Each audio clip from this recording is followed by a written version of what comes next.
வந்தாலும் உன்னை மறப்பதில்லை, என்ன செய்தாலும் கைவிடுவதில்லை. என்ன வந்தாலும் உன்னை மறப்பதில்லை, என்ன செய்தாலும் கைவிடுவதில்லை. கன்றின் குரல் பசு அறியாதா, கன்றின் குரல் பசு அறியாதா. என் பாரம் உனதே நாராயணா, என் பாரம் உனதே நாராயணா. கோவிந்தா கோவிந்தா ஹரி நாராயணா, கோவிந்தா கோவிந்தா ஹரி நாராயணா, கோவிந்தா கோவிந்தா நாராயணா. கோவிந்தா கோவிந்தா நாராயணா. என்ன வந்தாலும் உன்னை மறப்பதில்லை.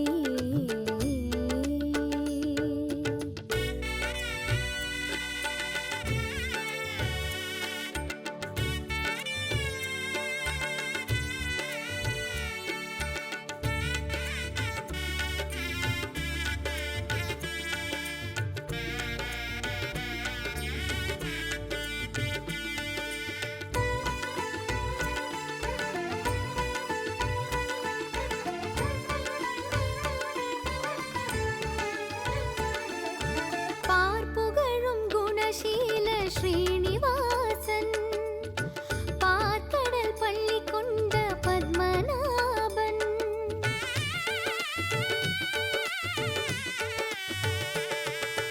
பார்ப்புகழும் குணசீல ஸ்ரீனிவாசன், பார்க்கடல் பள்ளி கொண்ட பத்மநாபன். குணசீல முனிதேவர் தொழும் தேவன், குணசீல முனிதேவர் தொழும் தேவன். முக்திவரம் தரும் ஆராவமுதன், ஆராவமுதன், ஆராவமுதன். கோவிந்தா கோவிந்தா ஹரி நாராயணா, கோவிந்தா கோவிந்தா ஹரி நாராயணா, கோவிந்தா கோவிந்தா நாராயணா. கோவிந்தா கோவிந்தா நாராயணா. இவ்வூரை சேர்ந்த மக்கள் மட்டுமின்றி இந்தியாவின் பல்வேறு பகுதிகளிலும் இருந்து பக்தர்கள் இக்கோவிலுக்கு வருகை தருகின்றனர். Vanakkam, my name is Jan. I'm from the Netherlands. I'm just traveling through India and I found myself here at this beautiful temple. They invited me to come in and look at the beautiful pictures and the paintings, and I found it very pretty looking, nice colors, nice imageries, or a nice, very diligently made. And they asked me about what I think about these paintings, about this artwork in the temple. And I found them, I don't really relate to them personally because they look pretty gruesome to me and hateful maybe. And I experience God as love, a God of healing. God is joy and peace. And that's what I don't really see that in the paintings and the imageries. So yeah, Nandri, and all the best to you. All love and peace to you.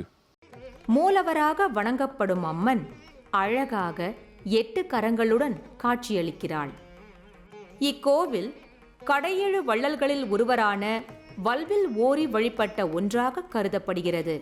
காட்டுக்குள் ஒரு சிறிய குடிசைக்குள் நீண்ட காலம் முன்னோர்களால் வணங்கி வந்த அம்மனை அவர்கள் வழி வந்தவர்கள் இப்போது நன்முறையில் வழிபட்டு வருகின்றனர். சில நாட்களுக்கு முன்னரே அத்தனூர் அம்மன் கோவிலை புதுப்பித்து கும்பாபிஷேகம் வெகு விமர்சையாக நடைபெற்றது. 5 நிலை ராஜகோபுரம் கொண்டு அத்தனூர் அம்மன் கோவில் பிரம்மாண்ட தோற்றத்தில் காட்சியளிக்கின்றது. கோவிலைச் சுற்றி மகா மண்டபம், அர்த்த மண்டபமும் உள்ளது. குலதெய்வக்காரர்கள் அத்தனை பேருமே அவர்கள் குடும்பத்தோடு இந்த ஆலயத்திற்கு வருகிறார்கள். இந்த அம்மனுடைய அபிஷேகத்திற்கு என்னென்ன திரவியங்கள் தேவையோ, என்னென்ன ஆடைகள் தேவையோ அத்தனையும் வாங்கி கொடுக்கிறார்கள்.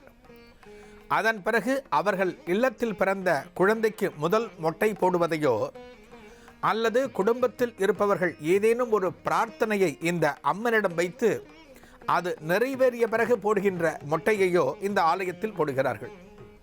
ஒரு குலதெய்வம் அப்படின்னா நமது முதல் மொட்டை அந்த ஆலயத்தில் தான் போட வேண்டும் என்று சொல்வார்கள்.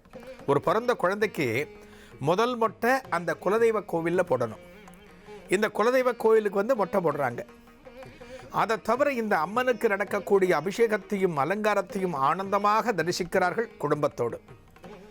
இந்த அம்மன் எதற்கு சிறப்பென்றால், எத்தகைய பிரார்த்தனைகளை இந்த அம்மன் நிறைவேற்றுகிறாள் என்றால், நாம் வேண்டுகிற அத்தனையையும் நமக்கு அருள்கின்றாள் என்றாலுமே இன்னைக்கு பலரும் பயப்படுவது எதற்காக என்றால், ஒருவருடைய வளர்ச்சி மற்றவருக்கு ஒரு பொறாமை உணர்ச்சியை ஏற்படுத்தி விடுகின்றது. ஒருவரது வளர்ச்சியை மற்றவர்களால் பொறுத்து கொள்ள முடியவில்லை. அப்பேற்பட்ட ஒரு கலி காலத்தின் உச்சம் இது. இத்தகைய காலத்தில் நமக்கு எத்தகைய தோஷங்கள் வருமென்றால், நம்மீது ஒரு திருஷ்டி படலாம், நம்மீது ஒரு பில்லி சூன்யம் போன்றவை ஏவப்படலாம். இது போன்ற, அதாவது நமது வளர்ச்சியை பொறுக்காத அன்பர்கள் நம்மீது எதை ஏவினாலுமே இந்த அன்னையிடம் பிரார்த்தனை செய்தால், இந்த அத்தனூர் அம்மனிடம் பிரார்த்தனை செய்தால் அவற்றையெல்லாம் அறவே நீக்கிவிட்டு நமது வளர்ச்சிக்கு மிகவும் உதவுவாளாம். அத்தனூர் அம்மனை வழிபட பல தெய்வங்களை தொழுத பலன் கிடைக்கும். நவக்கிரக தோஷம் நீங்கும். ஏவல், பில்லி, சூன்ய, பேய் பிசாசு பித்தலாட்டங்கள் அகலும் என்று நம்புகின்றனர் பக்தர்கள்.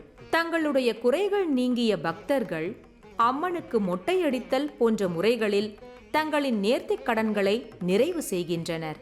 அவள் பெயர்தான் அத்தனூர் பத்ரகாளியை தவிர, காளி குணத்தில் சாந்த சுரூபி. அவள் உயிர்களை பலிகள் கேட்பதில்லை, உக்கிரம் காட்டுவதும் இல்லை. இன்னைக்கு பல இடத்துல பார்க்குறோம் இல்லையா, ஒரு நல்ல இடத்துல ஒரு நல்ல திறமையால மேலுக்கு வரக்கூடிய ஒரு ஆசாமிக்கு அதே அலுவலகத்தில் பணிபுரியக்கூடிய பல அன்பர்களால் ஒரு தொந்தரவு வரும். எப்படிப்பட்ட தொந்தரவு என்றால், இவன் மேலே போகக்கூடாது அப்படிங்கிறதுக்காக நசுக்கக்கூடிய சில விஷயங்கள் நடக்கலாம். இப்படிப்பட்ட அன்பர்கள் இந்த ஆலயத்திற்கு வந்து இந்த அத்தனூர் அம்மனிடம் பிரார்த்தனை செய்தால், தாயே, நான் நியாயமாக நடந்து கொண்டிருக்கிறேன், நான் உண்மையாக உழைத்து கொண்டிருக்கிறேன், எனக்கு கிடைக்கக்கூடிய பேரும் புகழும் உண்மையான அளவில் எனக்கு கிடைக்க நீதானம்மா உதவ வேண்டும் என்று இந்த அன்னையிடம் பிரார்த்தனை செய்தால் அவற்றையெல்லாம் நிறைவேற்றி வைக்கிறாள். அத்தகைய பிரார்த்தனைகள் நிறைவேறிய அன்பர்கள் இந்த ஆலயத்திற்கு மீண்டும் வந்து அவர்களால் என்ன காணிக்கை செலுத்த முடியுமோ அந்த காணிக்கையை செலுத்துகின்றார்கள்.